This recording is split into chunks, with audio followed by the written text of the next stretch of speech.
All right, welcome back in, everybody. Today we've got Manny Colón, round two. Manny's been my best friend for how long? Forever. Forever and ever. But look, we're just two guys. We want to have a conversation about year-end goal setting. We're here to give you an example of mistakes we made along the way, how we're thinking about these things, because everybody talks about this stuff at the end of the year. And it's been an interesting year for us both. Yeah, trying to grow. I love and hate this time of year because I do feel like, for me specifically, New Year's resolutions are great. And mine are usually the same. Mine are different this year, but they've been the same always in the past. It's like get fit, read more, drink more water. This year they're a little different. But I always feel like they reinforce the things that I didn't do the prior year. I don't usually give myself credit for like the little wins I had, right, in 2024 and years prior. And so maybe I'm cynical on this, but I do think there's a discussion to be had around like maybe instead of New Year's resolutions, there's like New Year's gratitude in the mix as well. I think it's important to acknowledge whether or not some of the goals that you even set in the new year are worthwhile anymore. Like, you know, maybe in the beginning of 2024, we set ourselves some goals that we thought were really great. And then halfway through or a month in, we realized that we didn't even want to accomplish those things. And it is funny, like as I look back at goals I've set in years past, like they were, you know, I want to make more money or I want to get a better title. And I think one additional stipulation is like, I don't really know if I was setting those goals for me. I think sometimes I was setting those goals for my on behalf of like my parents who they wouldn't even care about those things, but maybe because I want to impress them or I want to impress my friends. You know, last year was the first year that I started setting goals for me. And that was weird because these goals I was coming up with, I was like, these do not sound like the goals I'm used to, such as starting this show and like being an internet person. Like that's not me. But I think the real me was the person that wanted to set those goals. And so that was really interesting, like trying to figure out, I have these goals, but are these the goals that I want to achieve for myself? Or are these just the goals that I want other people to see me achieve? I think it's really important to kind of take a look at your life and say, what is it that I'm putting first right now? What is it that I'm valuing the most? And then what is it that I'm actually prioritizing first? Like, are these two things congruent or do they just not match up at all? You know, like if I'm saying that God is the most important to me, but I'm not going to church on Sunday or I'm not doing anything to pursue that relationship with the Lord, then is God really the most important thing to me? Maybe in my mind I know it is, but I'm not living my life like it is. Yeah. And if I say my marriage is the most important thing to me in my life, but I'm never taking my wife on a date or assisting her with any of the household duties, then is it really important to me? Or even if I say the gym and my fitness is the most important thing to me, but I'm slacking on working out, then is that something that's actually important to me? And if so, why am I letting these other goals that I feel like others want me to pursue get in the way of my pursuit of something that I think is more important? So a really interesting quote, I forget who it was from, but effectively the quote was, if you're building something, a business, a product, who knows, part of the agreement is that you build the thing and the thing builds you. And if you find that building this thing is making you lose other parts of your life that should still be in your life, then you need to reevaluate your relationship with the building process. And this year for me, I lost one of my most rigid habits ever, which was fitness. You know, I used to be somebody in the gym 5 days a week consistently, non-negotiable. And this year I definitely lost that. I'm in the gym like once a month. I gained weight. I don't feel self-confident anymore. This is like a new area of my life that I'm navigating, not liking how I look. And so I would just say, like, with all these goals in mind, you need to make sure that you don't lose the parts of your life that, you know, really should always be there, irrespective of anything you're chasing. Yeah. I think something really important that you said too is that they don't cost you the things that you want in your life. Pursuing anything is going to cost you something, whether it's time, money, both. In order for something new to come into a schedule that's already jam-packed, like something's got to go. You're right. So like, in order to pursue something with your full focus as an adult, you need to sacrifice something. Something has to go. You either have to remove it from your life or you have to have it in your life in a much smaller portion than you once did. And it's funny, like there are things in my life that should have been removed, right? Like playing video games as much as I do, like those are the things that should have been drastically reduced. And they weren't. And in their place, fitness went out the window. And those other things don't have to go, but I need to find time to do those to where it doesn't impact the non-negotiables, which is like fitness. Because everybody, you know, it's fun to skip the gym, you know, for years until you get heart disease, right? That's really fun, and then it's not fun. True. And so I need to become aware of that now. And I'm like, I need to cook more at home. I'm eating out like almost every night. Dude, you should see my Uber Eats bill. Oh man. It's profound. It's got commas. So listen, I had 1 year of extreme growth when I was 24 years old. You really did. It was crazy. I'm 27 years old now. So 3 years ago, I set these goals for myself that were at that time very extreme for the lifestyle I was living.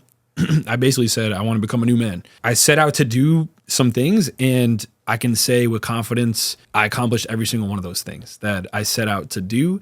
And I continue to maintain those good habits that I set in that 24th year, just because they're central to who I am now. But the way that I was able to keep myself properly oriented towards those goals was to not just set them on January 1st and look at them and say like, all right, here we go. But to like set them, and then every month, at the end of the month, pull them back out and do another reflection at the end of the month. Like, all right, these are the things that I've been doing really well on this list of goals that I've set for myself. And these are the areas that I've been falling short in. And so in this upcoming month, I need to put some more focus into these things that I've been falling short in while maintaining these other things I've been doing well. And so I think there's so much emphasis on January 1st. And like, if you fall short, then that's it until next January 1st. Yeah, exactly. It's like, oh, all right, one of the four, kick that can down the road. I'll worry about it next year. Yeah, exactly. And so think of it like, when you're driving somewhere and like you pull up the GPS, like you don't just look at the route one time and then like take off, like, or you get lost, you're constantly like checking back to make sure that the directions that you've set for yourself are matching up with where you're actually going. Like, and you might take a wrong turn. Yeah. And then you do a detour and then you put yourself back on track. You might see this route I was taking, it's not looking like I thought it would. Right. And this is actually a really beautiful little scenic drive over here. Let me go take that. You avoid a toll. Yeah, and so all that to say, if you want to actually accomplish the goals that you're setting for yourself, you got to hold yourself accountable. No one's going to hold you accountable like you. One thing I want to say is they don't have to be quantifiable. Like, it doesn't have to be like, I need to make this much money. It can be like, I really want to work on my negative self-talk. That can be a goal. Or I want to reconnect with my mother. Those are goals. And in the era of I want to lose weight and I want to make more money, those are lost. Like, those are as important, if not more important. I think it's so important for people to just spend a little time alone with themselves and think to themselves. Like, you said it quite beautifully before, you said I felt like I was kind of pursuing goals that other people wanted me to pursue, or that you thought other people expected you to pursue. And I thought they were mine. Yeah. And you kind of had to take a step back and say like, well, this is actually what I want. And, the podcast came out of that. Maybe there are some other things that came out of that, but we all kind of got to do that at some point in our life and just sit down and say like, this is the direction that my life is headed in. I think we live in such a busy world that people don't take the time to really think about where they're headed. They're kind of just moving around with their heads down. And, next thing you know, like 10 years have kind of gone by and you're in this space that you don't really feel like you've had much control in arriving at. And we have a lot of control in shaping our future. We don't have complete control over anything, but we do have a lot of control. And so it starts with just sitting down and just thinking to yourself, like, who am I? What are the things that I spend the majority of my time doing? What are the things that I spend the majority of my time thinking about? And dude, I'll be the first to say, I did this last year for the first time ever. That's what this was born out of. Like, you're looking at the product of me sitting down. And that's not like metaphorically sitting, like literally sitting on my bed with a journal. I'm like, I don't freaking journal. I went to CVS and got a notebook. I don't own a notebook and a pen, and sat down. And, as a result of a bunch of things that thrust me into kind of like a quarter life crisis, I was like, okay, I guess I have no choice. I need to address myself. Are my dreams connected to the actions I'm taking every day? Is the person who I say I am the person who I really am? And those things were not lining up. And that's so you a hard... just like recalibrated. You recalibrate, but it's a really hard conversation. It's like... Oh, it is. I'm getting chills thinking about it because I remember sitting in my room being like, oh God, this is gonna suck. Yeah. Right? Because everything it wasn't everything in my life, but certain things, this phrase that people use is like, the old you kind of has to die for the new you to be born. And I'm not saying this is a new me, but parts of me did have to die for this new me to come to life. And that's scary. It is. Yeah, it absolutely is. I think that there's a certain level of comfort in what you know, in the lifestyle that you know. And totally. And what you don't know, you don't know what you don't know. Yeah, it doesn't feel very secure. Like wherever you're at right now, at least you know like what it is. But like to go out into the unknown feels scary. It's a bit of a burden, I feel like, that we sometimes carry. Like to always want to be better, to never be complacent. Like I know some people in my life that are truly so content with just, they have a very straightforward, simple job. They make just enough. They have their hobbies, and like they don't want for anything more. They're so grateful for what they have. I don't know. It's a blessing and a burden to be somebody that wants to be more. I don't think setting goals and being content are mutually exclusive. I think that you can be content with who you are and recognize that you can be more. Yeah. Dude, but that's what I'm trying to find. And I don't know if anybody listening can relate, but I don't know, man. As a guy, I feel like this is a thing too. Like, I am my own biggest critic. You know, I talked about this in my solo episode. I get so much hate on TikTok, right? I don't know if you saw it. Did you see one of my TikToks went viral? What was the TikTok? Basically, it was this woman that I had, Lynn Barger Elliott, who was a wonderful episode. She was a pastor and like an end-of-life expert. And the hook of the TikTok was, should I be scared to die? Should I be afraid? And so it was like a 30-second clip of us talking through that. And I got so much hate on it, right? So many people, so much vitriol coming at me in the comments. And like on the topic of being content, I hope this doesn't sound cynical, but it's just the truth. Nobody hates the stuff I put out more than me.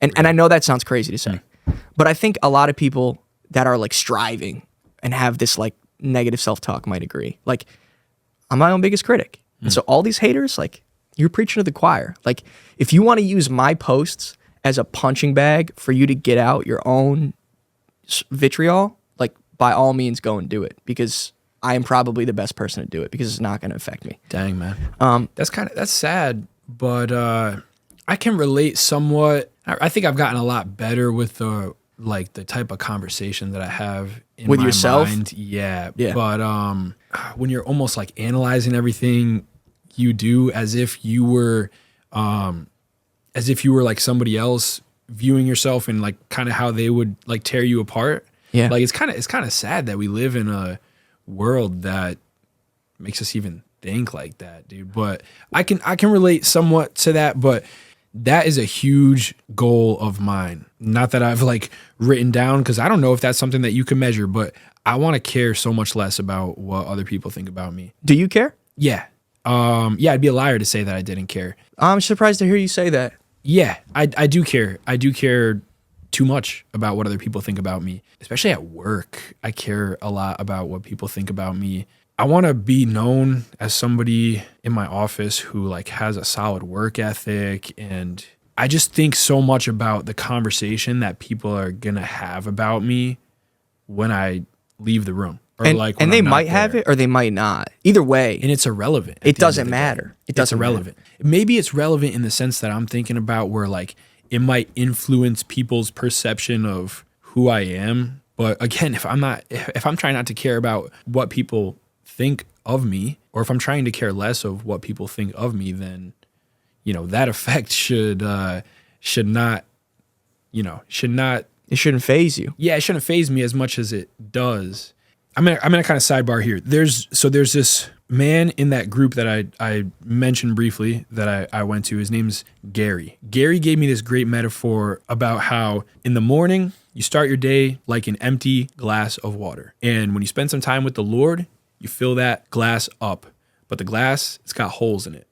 All right? So when you're going throughout your day, when you get to about halfway through the day, you got to fill that glass back up, which for us is spending some more time with the Lord. You got to find somewhere private where you can go and just unload the burdens that the world has laid on you, that you've laid upon yourself, and just start the remainder of the day like you did in the morning. And a lot of times at work, I place a lot of pressure on myself. Sometimes other people place pressure on me. But I remember one day I went out to like the material yard at work that I work at, and I just sat out there, and I just had some time alone with the Lord, and just, I speak to the Lord like I would speak to you. Like I speak to the Lord like he's my closest friend. Well, I was going to ask you that, right? I'm listening to you and I don't really know what that means because I don't think I'm at the point where I feel like I'm speaking to him. I want you to explain, when you say I'm speaking to him, what does that look like? Yeah. Like if I was watching you, what does that look like? It looks like somebody that's got like one AirPod in and is just kind of talking without the phone raised up. Like I'm just sitting there talking, like. You talk out loud? Yeah, I talk out loud. And I guess I really firmly believe that what I say is heard. And not only that it's heard, but that my cares and my concerns matter to the one who's hearing it. I do believe that when I speak with him, that he's working, and not just for me, but for anybody that, that is listening to this and has something that they feel like they just want to bring to him. I believe he hears it and that he cares to answer. First of all, beautifully said. And I hope that helps anybody that wonders like what that even means. Like how do you pray? How do you talk to God? Like I don't think that sounds so scary. I think it's a scary thought. Like, oh my, I'm about to go talk with the Lord, man. Yeah. That man knows me. He sees me. I'm too ashamed to even talk to him sometimes, is how I feel. And I want to say this because I wouldn't even be saying prayers if it wasn't for you. Oh man. That means a lot, man. Yeah. It's funny. Religion comes up a lot on the show. A, there's so many more faithful people than you even realize, right? It's so important to so many people, even though so many people don't talk about it. B, I think, for me as trying to help profile people with like unique life stories or, subject matter experts, it's like so interesting how so many people are more in tune to like their life's purpose or the arc of their life when they contextualize it with Jesus in mind. And that's been fascinating for me to learn through the show is like, I kind of thought everybody was an atheist, right? Yeah. I really did. And now I'm like, oh wow, boy, was I wrong. Dude, I'm surprised at the types of places that I run into Christians, like just how it comes up in conversation and stuff.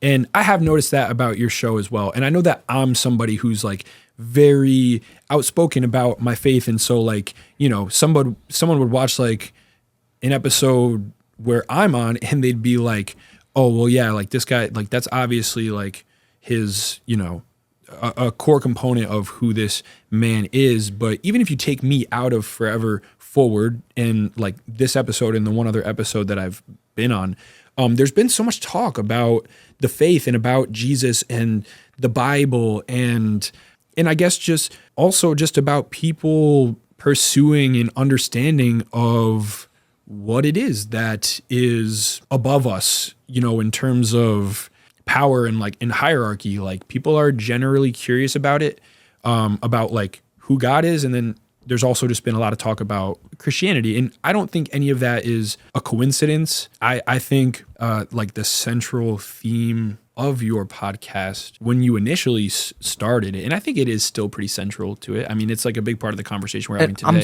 I'm so curious about what you're going to say. It's growth. It's growing. Dude, it's in your title, just Forever Forward. It's just always like you picked a good title, and it never even really just struck me until just now. But like that is what your podcast is all about. And so you have attracted this crowd of people that are thinking about just like pushing forward continuously and improving personally. That looks so different for so many different people based on where they're at in their own walk of life. But like everybody that comes on for the most part has that one thing in common, that like they don't want to degenerate. They want to move forward and become something more than what they have been, or they have become something more and they want to share that story. But I think that there is something, I think that it's inevitable that when you pursue the best version of yourself, that you encounter Christianity, that you encounter Jesus. It's nice to end on this because you want to end with a Bible verse. Oh, yeah. But before you do that, I just want you to take a quick couple minutes, and there's a reason why I want you to tell this story. The last thing I'll say about year end and New Year's is, for as many people in my network that I think want to level up and find awesome things to do in the following year, which is great, there are a minority of other people that would love for you to validate their own vices. What were you addicted to last year? So last year, I was completely addicted to fishing. 100%. And you're not joking. I'm not joking. Some people might hear that and be like, you can't be addicted to fishing, man. Like, that's just a hobby. But nah, dude, I was addicted to fishing. I got this fishing rod from a coworker, and I was working from home, and I literally started going on Google Maps and just like finding rivers and lakes around me. Like, I downloaded this app it's called Fishbrain. It was almost like an Instagram, but like just for fishing pictures. Yeah. And yeah, dude, I would wake up like before work and go out and fish. Any free time that I got, I would go fish. Like, I was just... And dude, you knew like every lure, and you knew every type of fish in the area and how they would react to different baits and lures. Oh, yeah. And I learned how to tie knots like really well. I also would go out to fish sometimes when it was like too cold to even fish, and my reel would freeze when I was reeling it in. Like, the moisture from the water on the cold air would freeze. And it's all you thought about, right? It was all that I thought about, man. It was becoming a problem. And I was talking to this guy at the barbershop this one time, and he was like, so like, is there anything that you're struggling with right now, you know? And I was like, honestly, the only thing I could think of is like, I'm just really addicted to fishing. And he was like, man, addiction is like a really powerful thing. Like, you got to be careful when you're saying that, you know, you might be giving like fishing's position in your life like too much credit. And I was like, no, dude, like, you don't understand. It's like, it's all I think about. Like, every time I get free time, I'm just like, I'm on the river, and like, it's taken away from, you know, other things that I want to be doing. Like, I don't know when to end the session. Like, I just like, it's almost like you're like gambling, and like, instead of hitting the slots, like, you're just throwing out one more cast.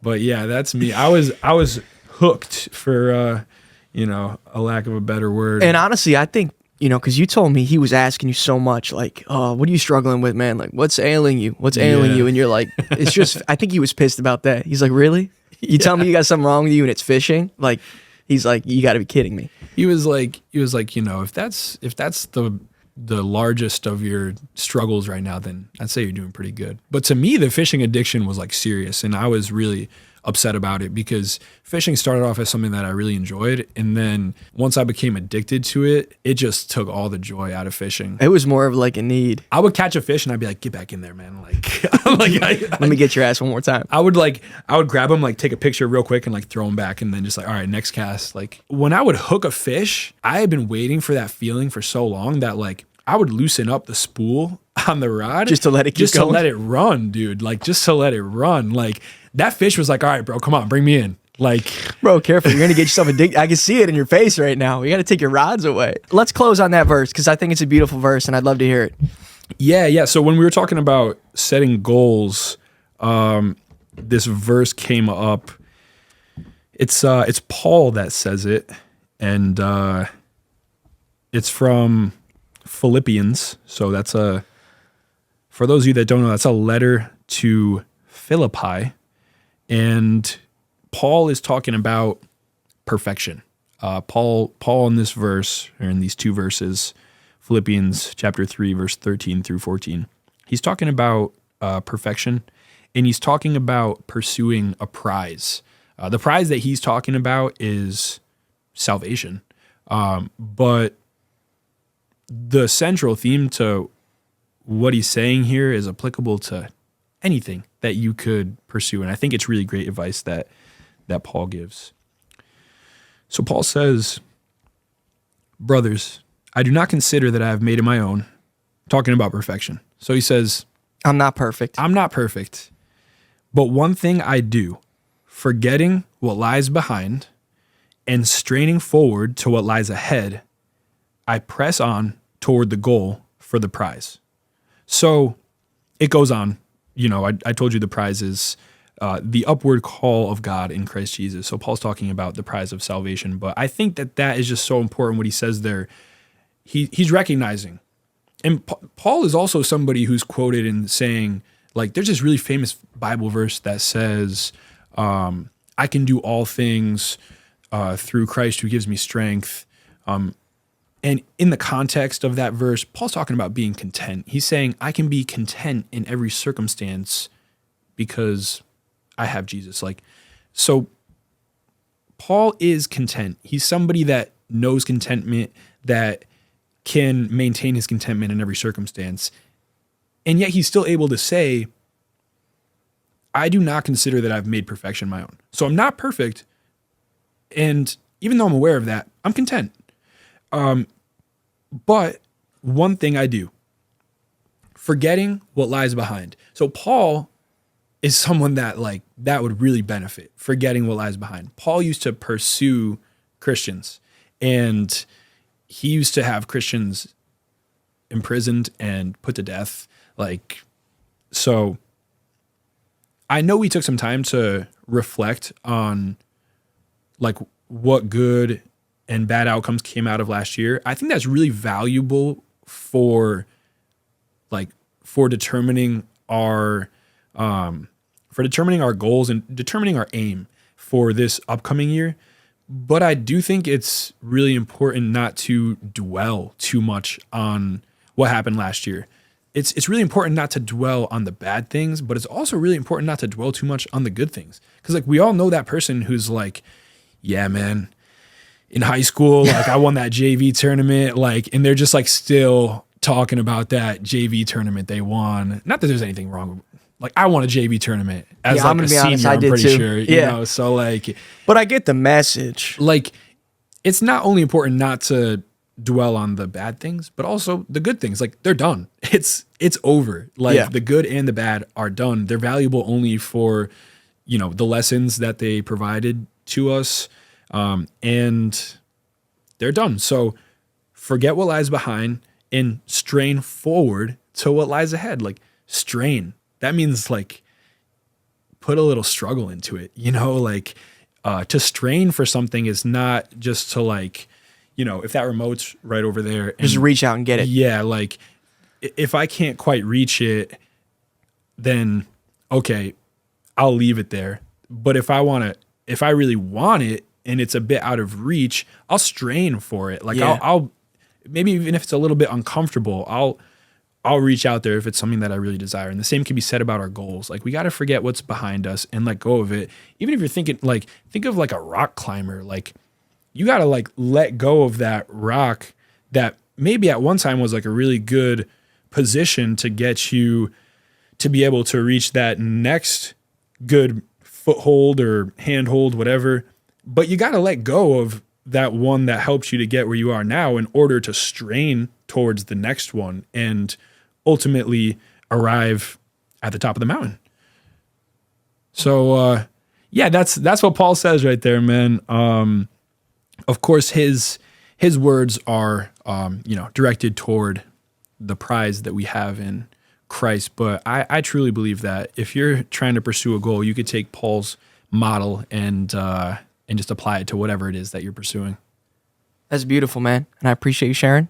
And I appreciate you coming on the show again. Thanks, Mike. It's an honor, dude. And I'm stoked that I got to come back for a second episode. And I'm hoping that there's many more to come. There are many more in the future, man. And yeah, dude, if you guys enjoy Manny, hit me in my email, hit me in my DMs, and we'll have him on whenever you want. But thanks for joining. Of course, Mike.